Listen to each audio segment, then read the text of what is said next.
As an interpreter at the RotaCare clinic, I not only translate for the patients, but I get to know them. A patient story that stuck with me was of a 23-year-old man who came to the clinic due to skin discoloration throughout his whole body. During the visit, he had let the doctor know that the patches first appeared about 6 months ago when he was still in Mexico. Later, when I was able to talk to him, I asked him where in Mexico he was from, and he actually told me he was from El Salvador, but he stayed in Mexico for about a year with his sister before coming here to the U.S. I asked how it was coming to the U.S., and he told me it was incredibly difficult. He had to try 5 different times as he kept getting stopped and detained at the border. He was eventually able to come into the U.S., and he made his way here to San Rafael and is now living with the extended family. But after some time, he noticed the spots never went away, so he decided to come to the clinic. There's a dominant narrative that many immigrants come to the U.S. and have a better life, as America is full of wonderful opportunities. But the story I shared is a very typical one.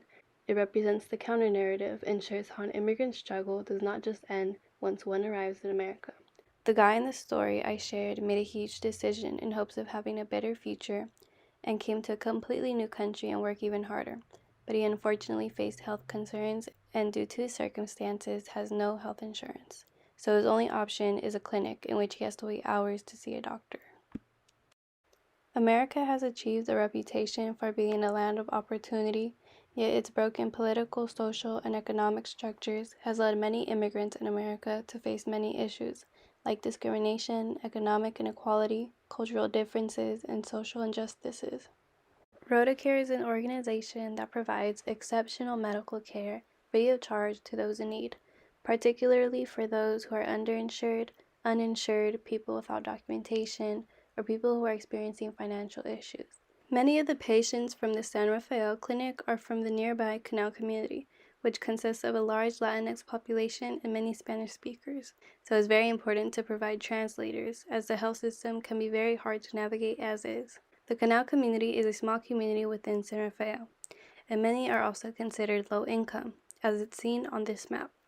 The average worker from the Canal earns a little over $21,000 a year, which is the same amount as an American worker in the late 1960s. Based on the Human Development Index, an important tool that measures factors like general health, life expectancy, education, and living standards into a single number from 1 through 10, the Canal community measured 3.18, which is well below the average. As Marin County as a whole, average score came in at 7.75. This is very alarming and representative of the huge disparities that is present throughout Marin County.